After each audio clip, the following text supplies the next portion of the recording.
Buenas noches, señoras, señores y jóvenes en general. Hoy día, 5 de septiembre del 2015, estoy exponiendo mi programa jurídico Tucuiricuy, Ojos y Oídos del Pueblo, por las ondas de Radio Oriente, 560 kHz, amplitud modulada. Todos los sábados lo voy a hacer a partir de esta hora, de 9 a 10 de la noche.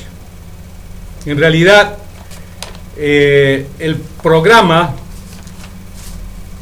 que voy a tener con ustedes, voy a tratar en primer lugar sobre la defensa que hacen los ciudadanos y ciudadanas en el Perú de hoy, ahora con educación secundaria, como trabajadoras, trabajadores,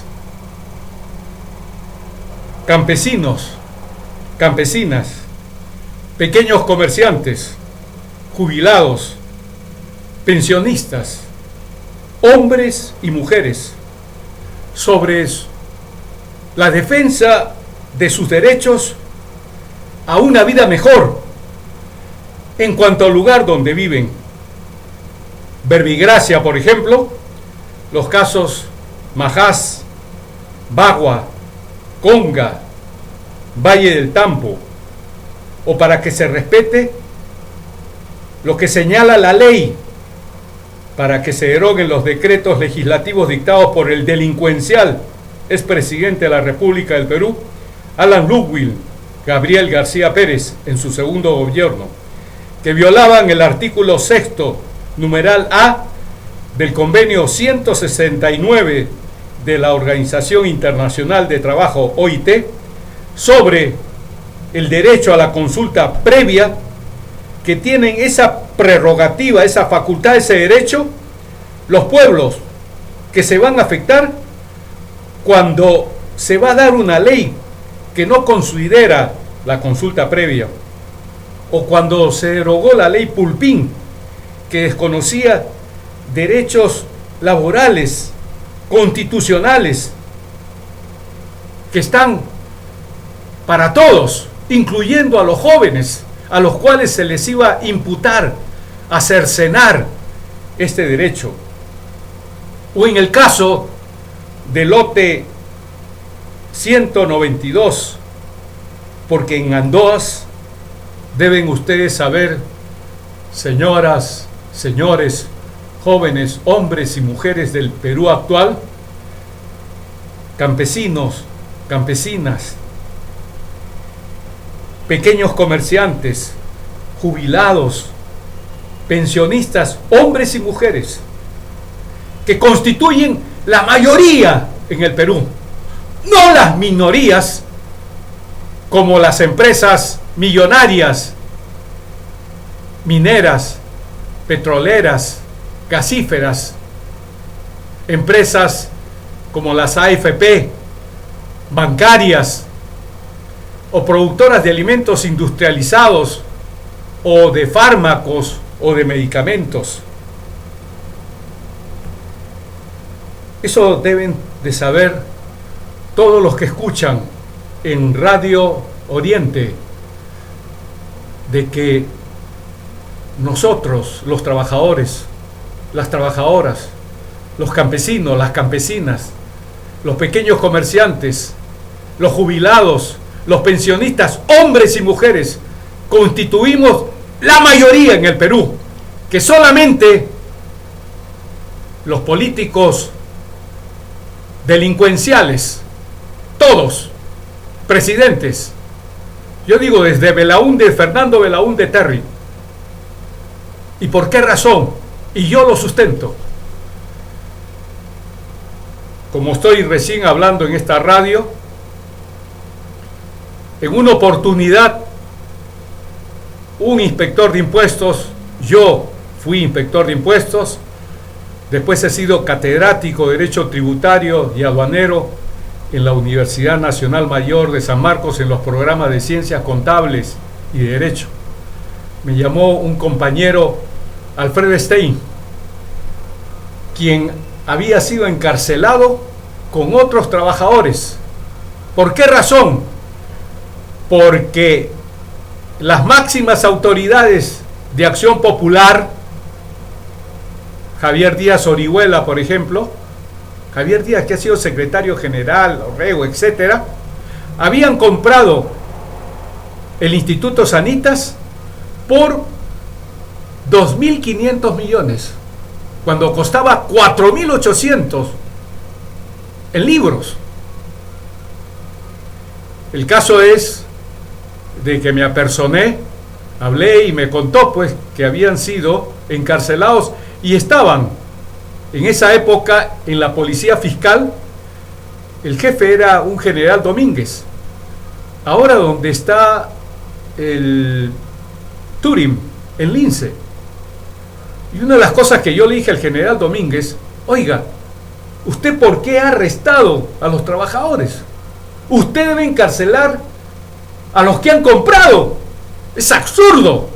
O este Perú es así, de iniquidades, de injusticias, de abuso del derecho.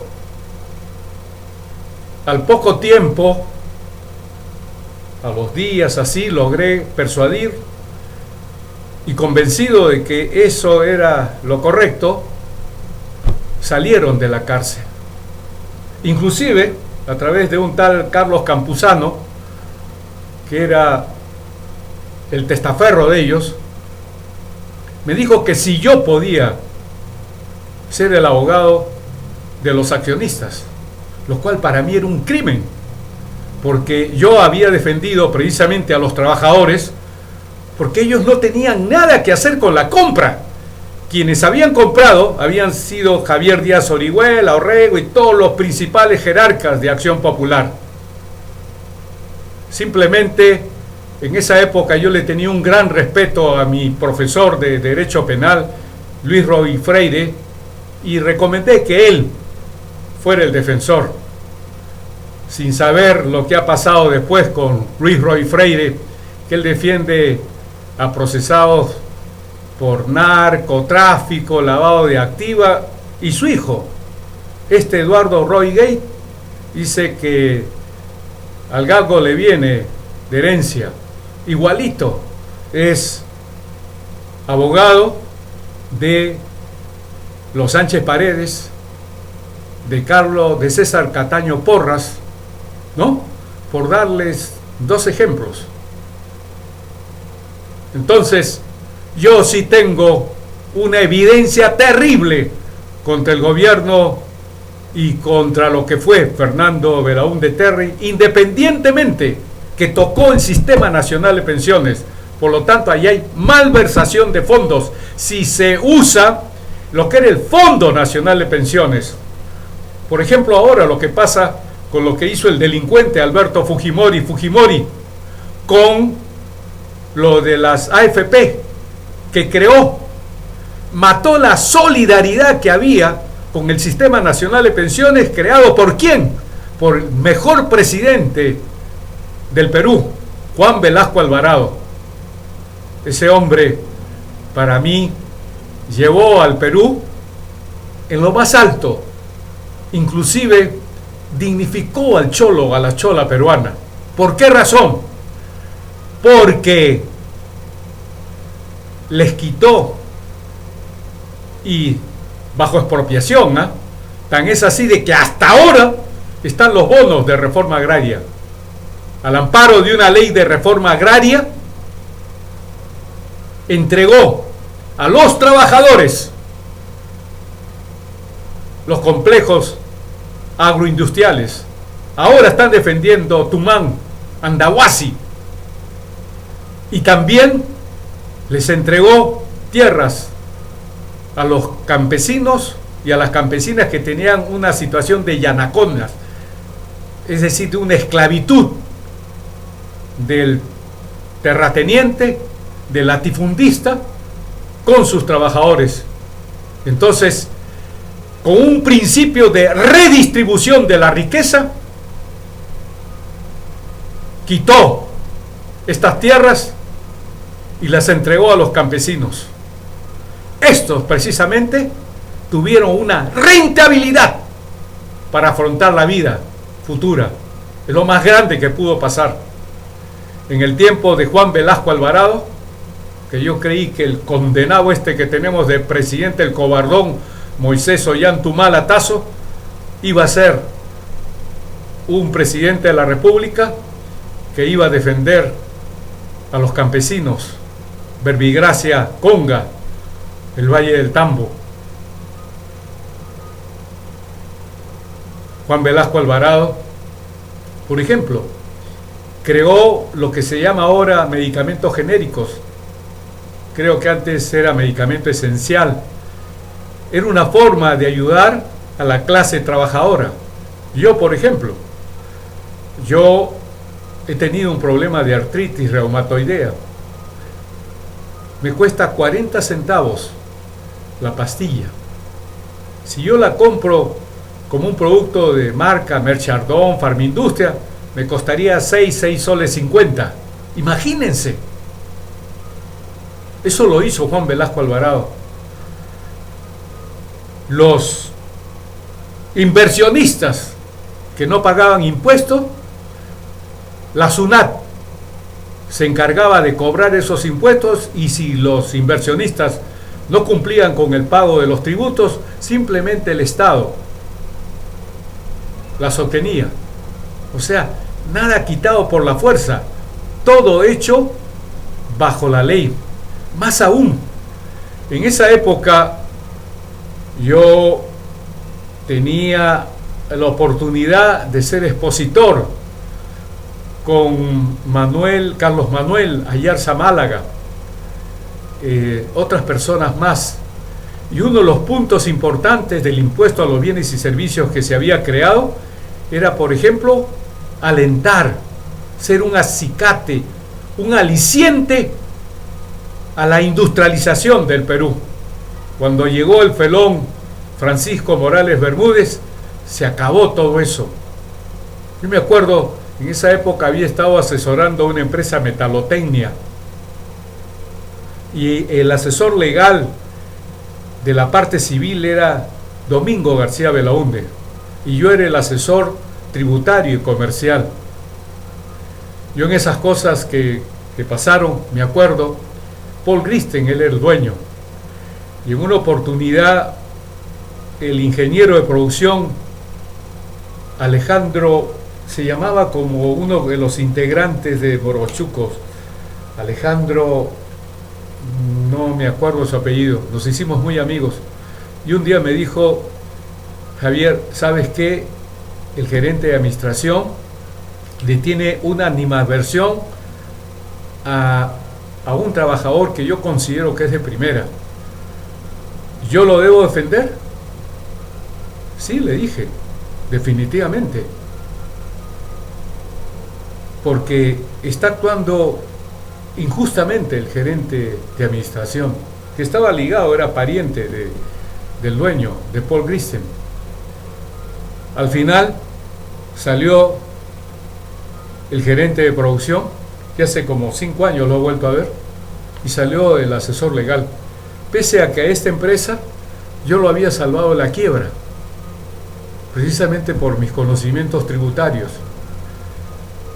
Como a los 2 años vino el contador general a entregarme un cheque para que este hombre era millonario, y le voy a contar lo siguiente también. En una oportunidad que estaba yo con Paul Gristen, que él siempre me llevaba a la tribuna de socios del Jockey Club del Perú, al Club de la Banca, en Juan de Arón, en San Isidro, siempre llamaba a mi esposa para decirle: Gracelita, me llevo a Javier. Por eso yo nunca pensé que me despidiera, porque yo había salvado a su empresa. El caso es de que me despidió, y a los 2 años me mandó al contador general con un cheque en blanco y me dijo, de parte del ingeniero Paul Gristen: ponga usted la cantidad que quiera. verdaderamente era un resarcimiento a mí, porque yo había salvado a esa empresa de más de 600 trabajadores. Lo único que le dije fue una lisura impublicable, que se fuera, no puedo reproducir esto, y se acabó. Yo considero, en primer lugar, la dignidad, fuera la cantidad que fuere. Y justo una de las cosas que le iba a contar es que estando con él, se presentó el que era presidente del Instituto Peruano de Seguridad Social, y Paul Christen le entregó 1 millón de soles a favor de Fernando Belaúnde Terry, y ahí iba el viceministro de Industrias a la empresa. Uno de los puntos que debe tener la ley de partidos políticos es que el Estado debe solventar a estos, para evitar lo que está pasando en Brasil con el caso Lava Jato, con las empresas de Odebrecht, etcétera, etcétera. Lo único que saben es pagarle a los presidentes de la República, a los congresistas, a determinados funcionarios, para que sus obras salgan. Yo considero que los gobiernos liberales promovidos por el español, por el marqués español Mario Vargas Llosa, que ha comercializado sus cuestiones personales en cuanto a la sexualidad, ¿no? Que es lo que ha hecho que él sea un literato renombrado, porque ha usado a su tía, a su sobrina, la tía Julia, por ejemplo, para poner sobre la mesa cómo sucedieron sus encuentros sexuales. Y por ejemplo, este marqués español Mario Vargas Llosa, una de las cosas que ha hecho es crear una fundación en España con el objeto que se difunda que todos los estados de todo el mundo deben ser liberales, o sea, donde los estados solamente se deben limitar a aprobar las concesiones mineras, petroleras, gasíferas, donde deben aceptar que los alimentos industrializados excedan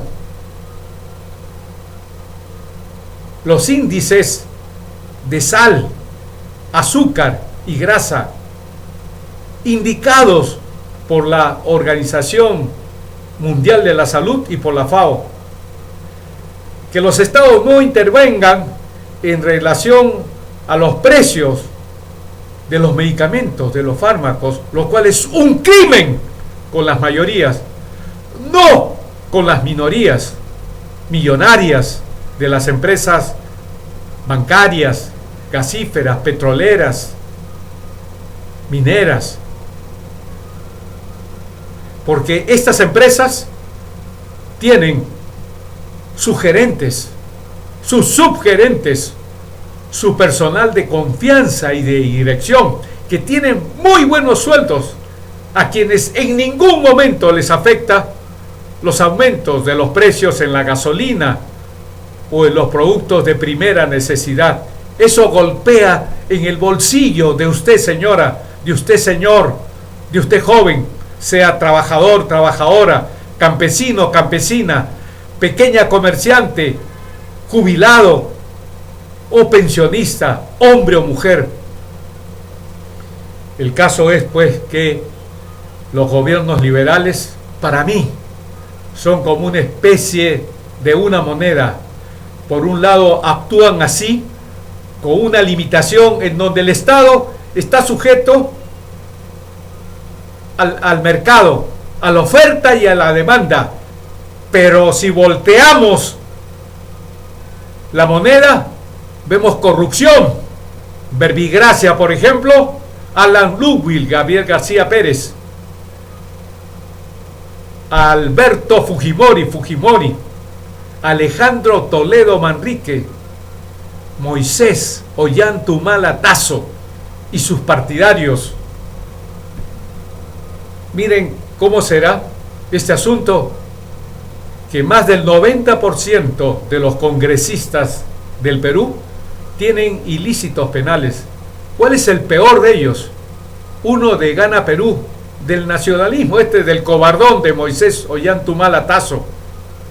Uno que es proxeneta con muchachas de 14 a 16 años. ¿Le ha pasado algo? No. ¿Le ha pasado algo a José León? Nada. Simplemente, en todo caso, le ponen 120 días de suspensión y se acabó, por cosas delincuenciales. El caso es de que,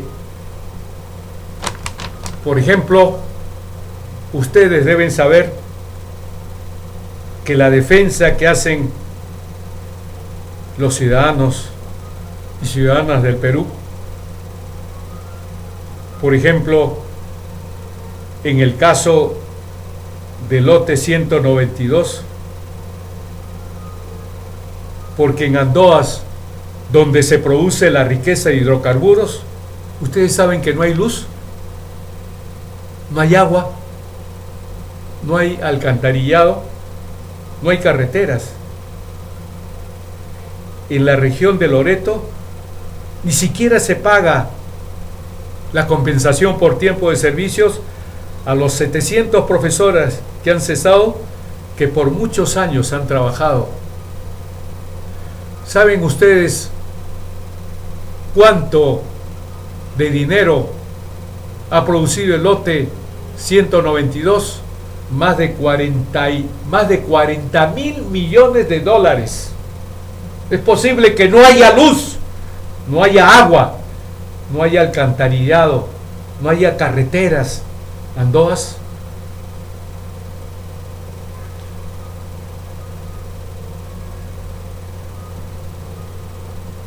Esto es precisamente lo que ha producido el reclamo, la ira, la cólera, la mortificación, la molestia de los ciudadanos peruanos y ciudadanas peruanas en Loreto. Por ello también los cambios de estos líderes delincuenciales. Yo, por ejemplo, puedo decirles de que Keiko Fujimori, con sus hermanos Hiro, Sachi y Kenji, actual congresista, por Dios, ellos recibieron más de 3 millones de nuevos soles para pagar sus estudios en las universidades de Norteamérica. ¿De dónde salió la plata? De lo que estaba presupuestado en los servicios de inteligencia nacional, tanto de las 3 armas como son Armada, Ejército, Aviación y también Policía Nacional del Perú. Esto lo dijo Montesinos, cuando Keiko decía, Montesinos debe estar mareado por lo que tiene muchos años encarcelado en la base naval del Callao. Y él espetó lo siguiente: más mareado estoy cuando yo tenía que llevarle la plata para que pague sus estudios en Norteamérica. Lamentablemente tenemos fiscales, o hemos tenido fiscales de la nación de lo peor, no el actual, Pablo Sánchez, pero los anteriores fiscales de la nación, como Gladys Margot Echaí Ramos o José Antonio Tuco Peláez Bardales, ambos apristas. Como es la primera vez que estoy hablando acá en Radio Oriente, le debo expresar lo siguiente. ¿Saben la porquería de acción de estos fiscales de la nación? Es de que tenemos el caso ya de Peculado, en donde Alberto Fujimori le pagó 15 millones de dólares a Vladimiro Montesinos Torres como una compensación por sus servicios, con plata del Estado, porque él ganaba 2.000 y pico de soles. El caso es de que también Fujimori ha aceptado, también en los casos de haber pagado la compra del canal al hijo de Manuel Ulloa, a Eduardo Calmel de Solar, por la página editorial de Expreso. En el caso del hijo de Manuel Ulloa, compró un canal. Y también, ahora que me acuerdo, hablando del gobierno de Fernando Belaúnde Terry, en la época que gobernaba Fernando Belaúnde Terry, surgió un problema gravísimo. ¿Por qué razón? Manuel Ulloa Elías, ministro de Economía y Finanzas, había señalado que había obtenido un empréstito. Empréstito se le llama al préstamo que se obtiene del extranjero. El empréstito era del Estado de Venezuela por 5.000 millones de soles para pagarle a una empresa venezolana, Volmer. Todo estaba bien, aunque habían problemas, ¿no? Porque el Tribunal Agrario, presidido por un doctor Figalo, que espero que no tenga nada que hacer con este Figalo que hemos tenido de ministro, que es de lo peor, que se hizo clavarle la condición de colaborador eficaz a uno de los principales dirigentes del caso Centralita, como era Martín Antonio Belaúnde Locio. Yo en mis programas anteriores, yo señalaba que la ley de colaboración eficaz en castellano decía que no podía ser colaborador eficaz uno que había tenido una situación dirigencial como este Martín Belaúnde Locio, que se había encargado precisamente del aspecto de las telecomunicaciones para ese delincuente que era el presidente regional César Álvarez. Entonces, toda la gente en esa época de Fernando Belaúnde Terry dijo, bueno, pero sin saber de que el Tribunal Agrario, que en esa época era la máxima autoridad judicial jurisdiccional del Perú en materia agraria, había determinado que la indemnización que se le pagara a esta empresa Volmer era de 198 millones. Sin embargo, con Manuel Ulloa Elías, ministro de Economía de Fernando Belaúnde Terry, él obtuvo un préstamo para pagar este problema de la deuda con Volmer. Salió por ahí alguien que dijo, Manuel Ulloa Elías ha sido director de Volmer, por lo tanto hay un conflicto de intereses terrible. Era para iniciar un procedimiento penal de inmediato por el Congreso. ¿Pero qué pasó? Simplemente renunció, igual que renunció como Raúl Díez Canseco. ¿Se acuerdan ustedes que Raúl Díez Canseco actuó decididamente para que el padre de la mujer que le quitó a su hijo se beneficiara con 4 millones de soles, fruto de que malinterpretaron una norma tributaria que solamente los destinatarios de esa norma, o sea, los beneficiados, eran los establecimientos de hospedaje con los turistas, pero él lo dio a un restaurante que estaba en el aeropuerto. Esto era para iniciar, en primer lugar, una acción penal por delito contra la fe pública. ¿Qué pasó con Raúl Díez Canseco, que ahorita está integrando Acción Popular? Simplemente renunció al cargo de vicepresidente y se acabó el cuento.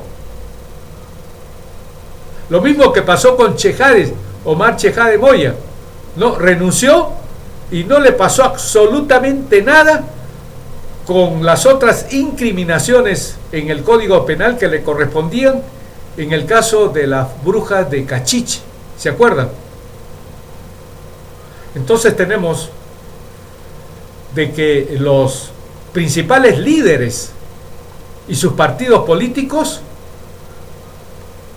que están constituidos como gobiernos liberales, es una moneda de gobierno liberal, pero si ustedes lo cambian, son actos ilícitos los que producen estos gobiernos liberales. Entonces, vemos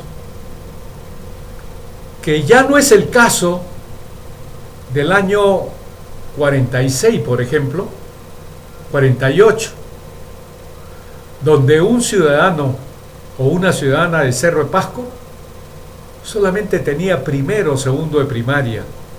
¿Cómo se iba a enfrentar a la Cerro de Pasco Corporation o a Esparza Sañartu, que era el director general de gobierno equivalente al ministro del Interior, si no tenía cómo afrontar su defensa frente a estos problemas? Porque a la gente en Cerro de Pasco se muere de neumoconiosis, de plomo en la sangre. Pero en cambio, ahora, un cholo como yo, de 18 años, o una chola de 18 años, solo con educación secundaria, sale para asesorar a sus abuelos, a sus padres, a sus hermanos, a sus tíos, a sus primos, en Majás, en Conga, en Bagua, en Valle del Tambo, en Andoas. Eso es lo bueno de la educación. Por eso un primer ministro finlandés dice lo siguiente: acá en Finlandia todos tenemos educación superior. No hay lugar para ningún bribón, para ningún delincuente, porque todos tenemos educación superior. Por eso estos gobiernos liberales no les conviene incrementar el porcentaje que debe tener el Ministerio de Educación. Por ejemplo, para que se pague mejor a los profesores, haya escuelas en cualquier sitio del Perú. Una de las consecuencias de estos gobiernos liberales, desde Fernando Belaúnde Terry hasta el cobardón de Moisés Ollantumala. ¿Por qué le digo cobarde a este condenado? Por una sencilla razón: es muy macho a través de la Policía Nacional del Perú para contener la defensa de su hábitat, de su medio ambiente, de los de Conga, a quienes le prometió que iba a defenderlos frente a Yaracocha. O también manda a la Policía Nacional al Valle del Tambo, pero ni siquiera hace algo cuando el que dice, si la señora Villarán, el alcalde de Lima, Óscar Luis Castañeda Locio, dice, si la señora Villarán dice que ha hecho el doble de obras que yo, quiere decir que ella ha robado 2 veces, porque yo lo he hecho una sola vez. Ese es el alcalde que tenemos. Ese alcalde que fue salvado por una jueza, Mercedes Aranda Cañote, la misma a la que yo le he interpuesto una denuncia, pero se llama Aranda, la jefe de la OMA, pese a las pruebas que implicaban con responsabilidad penal, y debió ser encarcelado Óscar Luis Castañeda Locio, fue absuelto por esta jueza.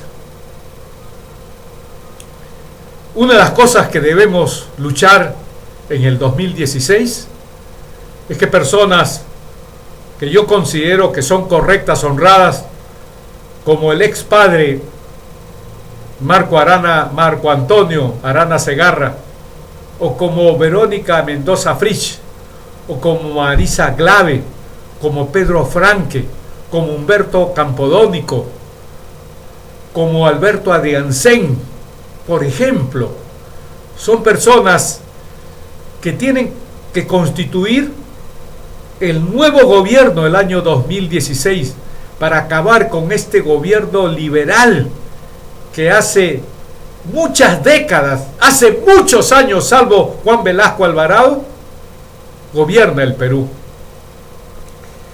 Por eso, con esta defensa de sus derechos que han hecho los ciudadanos y ciudadanas peruanas, como los trabajadores, trabajadoras, campesinos, campesinas, pequeños comerciantes, jubilados o pensionistas, hombres y mujeres, han tenido que mutar, modificar, cambiar su posición original. Y eso lo vieron ustedes, señoras y señores, con el caso Pulpín, donde primero estuvieron en contra el delincuencial Alan Ludwig, Gabriel García Pérez, Pedro Pablo Kuczynski Godard.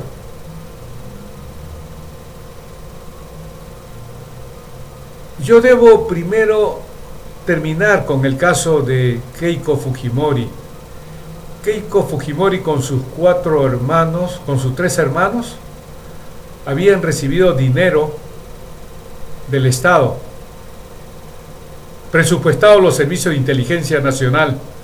Por lo tanto, debió ser formalizada la denuncia penal por la Fiscalía de la Nación, de conformidad con el artículo 387, delito de peculado. Pero ¿saben qué hizo Gladys Marcot Echaíz Ramos? Que tiene que pagarlo por esto. Por eso tenemos una postulante a la presidencia y a un hermano congresista. ¿Saben? Les imputó, les atribuyó el delito de enriquecimiento ilícito. Y se inició las investigaciones y todo lo demás, a sabiendas que ninguno de los 4 era funcionarios públicos. Al final se les absolvió. Así actúan estos fiscales de la nación apristas. Gladys Marcot Echaíz Ramos, como José Antonio Tuco Peláez Barrales, que antes debió ser destituido, ahora que tiene un grave problema del caso de los de Centralita. Pero también ahí hay un problema gravísimo, ¿no? Yo les voy a indicar que es increíble. El Consejo Nacional de la Magistratura, que tiene que pronunciarse sobre la responsabilidad del fiscal supremo José Antonio Peláez Barrales en relación a la forma como procedió en el caso de los 11 fiscales de ANCAS que fueron removidos cuando tenían a su cargo las investigaciones de los actos de corrupción del presidente regional César Álvarez. En este Consejo Nacional de la Magistratura ha ingresado un aprista. Se llama Julio Atilio Gutiérrez Peve, como miembro del Consejo Nacional de la Magistratura.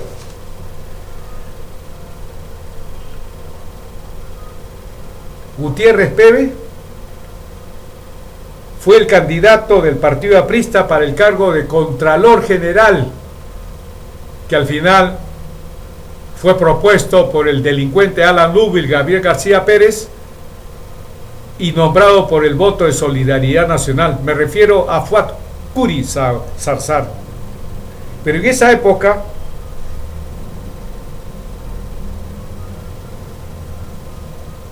Julio Atilio Gutiérrez Peve fue descartado porque no tenía los méritos suficientes. El caso es grave, ¿no? Porque acá se le atribuye lo siguiente. Dice que esta persona de Peve tenía varias deudas, tenía juicios penales en su contra. Inclusive no he traído lamentablemente una tacha que le interpuso el director de IL Radio, Glaxer, no me acuerdo de su apellido ahora, donde de manera detallada, pormenorizada, expone cada hecho que hace que este consejero, que debe tener una conducta irreprochable, no la tenía, no la tiene. Sin embargo, ahora, el día 3 de agosto del 2015, el Pleno del Consejo Nacional de la Magistratura le tomó juramento como nuevo consejero para el periodo 2015-2020. O sea, los apristas se ayudan. ¿Ustedes creen que, por ejemplo, el 2 de septiembre, ante él, el fiscal supremo, José Peláez Bardales, escuchó los alegatos de defensa del abogado de este fiscal supremo? Esto es increíble. Una de las cosas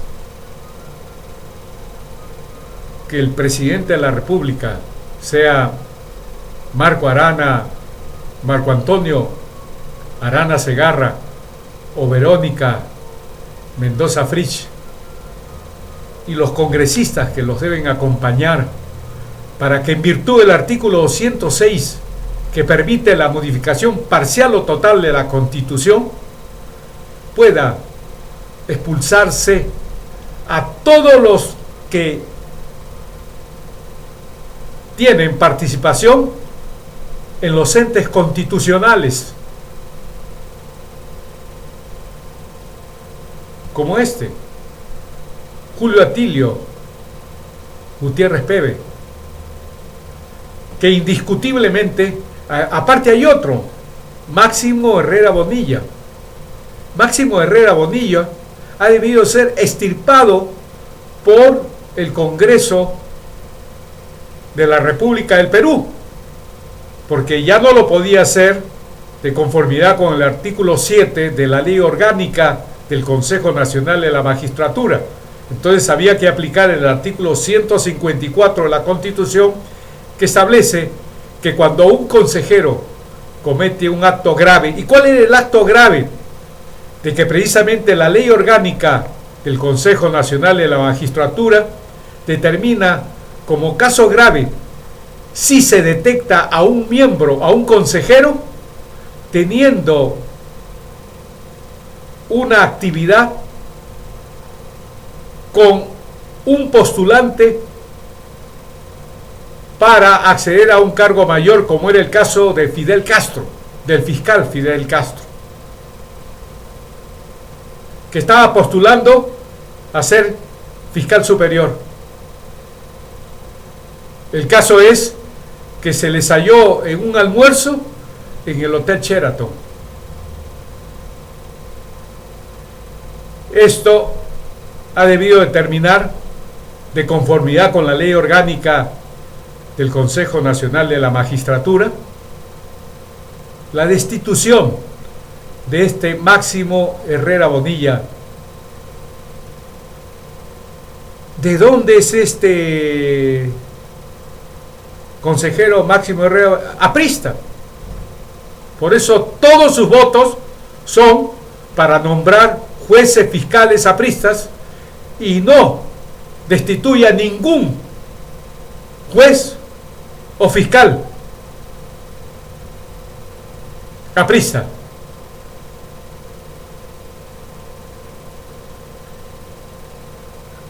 No sanciona a ningún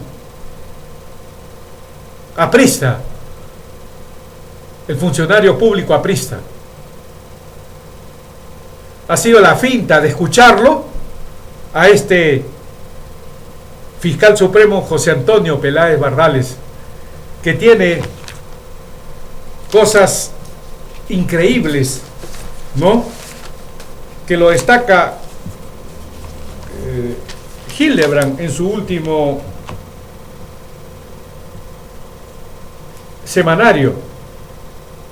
Dice acá que los principales rubros de corrupción fueron 1.402 millones de soles por contrataciones de nuevo personal a partir del 2007, 1.054 millones de soles en bienes y servicios, 3.215 millones de soles en inversiones. Existieron irregularidades en la presidencia regional de Ancash, en la elaboración de expedientes técnicos y base del concurso público, proceso de selección, de adjudicación, de contratación y ejecución para las adquisiciones de bienes, servicios y obras públicas. Además, se habría sobrevalorizado el costo real de los bienes en servicios y obras públicas.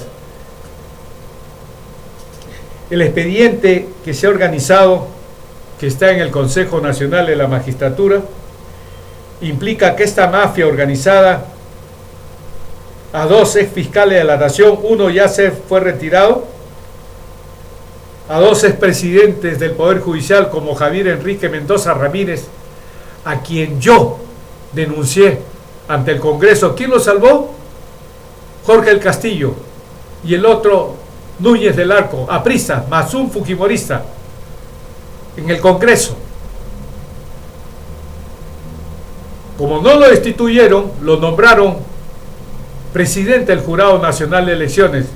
¿Quién fue elegido cuando fue presidente del Jurado Nacional de Elecciones? El delincuencial Alan Ludwig Gabriel García Pérez.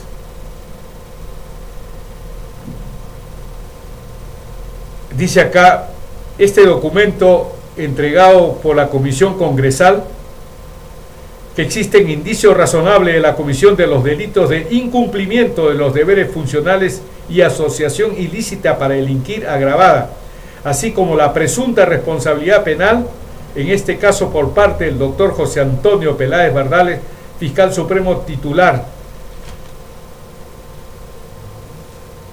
Son responsables de la permanencia de fiscales provisionales en los distritos de Ancash y El Santa, lo que contribuyó a la impunidad de los delitos relacionados a la organización criminal que lideró César Álvarez. El grupo parlamentario identificó a los fiscales Rizel Chicle Flores, Augusto Chi Arias, Fernando Montoya Núñez, Washington Andrade Bazán, Jorge Rizel Flores, Martín Garay Mercado, Berta Medina Lengua, Augusto Cruz Russell, Pedro Reyes Calderón, Rommel Paz Sánchez, Magno Amacifuen Choquehuanca, Javier Sarabia Roldán, Jorge Polo Milla, César Arroyo Hugokovics, Irma Giraldo Palacios y Ronald Chafloque Chávez como miembros de la red de impunidad que favoreció a este grupo criminal. Entonces, yo espero sinceramente que este Consejo Nacional de la Magistratura destituya, higienice el Ministerio Público con este fiscal supremo. Antes, con otro aprista que era Mancilla, o el hermano de Peláez Bardales, Eduardo, si mal no me acuerdo, lo exoneraron de culpa. ¿En qué caso?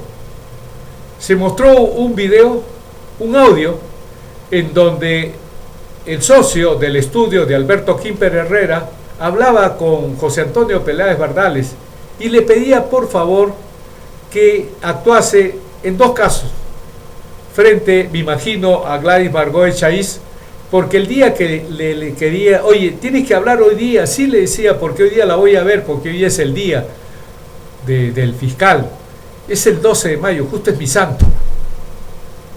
Y lo otro era que le hablase a un fiscal y él le decía, oye, ¿sabes qué? se ha tenido que ir rápido porque su esposa estaba enferma, o sea que ahora no va a ser. O sea, en estos dos casos se demostraba que violaba la ley orgánica del Ministerio Público, que determina que ningún fiscal puede hablar con otro fiscal para ayudar a alguien. Estaba probado, pero dijeron que la persona a la que se refería era una compañera de estudios para crear un centro educativo jurídico. Esta mentira era lo que lo salvó a José Antonio Peláez Bardales cuando su hermano era el presidente del Consejo Nacional de la Magistratura. Estaba el otro apista, Mancilla. Entonces, el 2016, señoras, señores y jóvenes, hombres o mujeres, no pueden votar ni por los apristas del delincuente Alan Lugo y Gabriel García. ¿Por qué le digo delincuente? Porque el artículo 2, numeral 24, literal E, si mal no me acuerdo, dice lo siguiente: se presume la inocencia de la persona salvo declaración judicial en contrario. Pues Alan Lugo y Gabriel García Pérez tienen dos declaraciones judiciales en contrario que demuestran que delinquió en su primer gobierno. La fiscal suprema Nelly Calderón dictaminó de que, por ejemplo, se había acreditado con las pruebas instrumentales, o sea, los documentos, donde se demostraba que aparte que Sergio Siragusa Mule le dijo no solamente ante las autoridades judiciales peruanas, sino también ante las autoridades judiciales de Italia. Precisamente, ¿por qué razón? Porque cuando le entrega en el Palacio de Gobierno el testigo Sergio Siragusa Mule, representante del consorcio Tralima de la empresa italiana, y le entrega $200,000, le dice: oye, pero Bettina Crassi, que era el primer ministro italiano, se la está llevando sola. Yo necesito que me den más, unas 6 cifras, más de 1 millón, y le dan $840,000 en una cuenta en el Gran Caimán, un banco, a través de una empresa de Alfredo Zanatti Tabolara. Uno de los delitos que se demuestra que ha cometido es delito de enriquecimiento ilícito, porque él fue presidente de la República del Perú, era el más alto funcionario público en esa época. Lo mismo dijo en su informe final el juez supremo Hugo Sibina Hurtado. Por eso yo les muestro un solo delito de otros más, pero uno que es recontra claro. Recibió $1.040.000 del consorcio Tralima del tren eléctrico. Este hombre también, cuando era presidente de la República, el 14 de mayo de 1988, teniendo como presidente de la Cámara de Senadores a Jorge Lozada Estamburi y en la Cámara de Diputados a Luis Alba Castro, dieron la ley 24.801, que no la observó ni en forma parcial ni en forma total el delincuente Alan Lugo y Gabriel García Pérez. ¿Qué hizo esta norma? Derogar la ley que permitía que el Contralor de la República, si había indicios razonables del enriquecimiento ilícito de algún funcionario público, podía levantar el secreto bancario y la reserva tributaria. Si estuviera vigente esta norma, ustedes saben cuántos presidentes de la República del Perú estuvieran presos, cuántos ministros de Estado, ese Mayorga, por ejemplo, que estaba impedido porque el artículo 88, numeral 5 de la Ley del Procedimiento Administrativo General número 27.444 impide en 2 años que haya tenido relación con una empresa a la cual haya asesorado, como los casos de Interoil y de Odebrecht, porque Eleodoro Octavio Mayorga Alba, hasta el 23 de febrero trabajó para la firma consultora Lau y Quijandría como socio y asesoró a Interoy y a Odebrecht. Pero sin embargo, a los 2 meses refrendó el decreto supremo que le entregaron los lotes 3 y 4 a la empresa petrolera noruega Interoil. Un conflicto de intereses y más que todo un impedimento, no podía hacer nada. Y a los pocos meses dio su firma en el contrato por el cual 7.300 millones a Odebrecht, esta empresa que paga a funcionarios públicos. Si estuviera esa norma vigente que derogó el partido aprista, ahorita se levantase el secreto bancario y la reserva tributaria de Eleodoro Octavio Mayorga. Yo creo, señoras, señores y jóvenes en general, en esta Radio Oriente en amplitud modulada 560 kHz, ha sido mi primera intervención conduciendo este programa Tukuy Rico, como me decía que yo debiera hablar en quechua el ex alcalde de Cusco, Daniel Estrada. Hasta el próximo programa. Muchas gracias.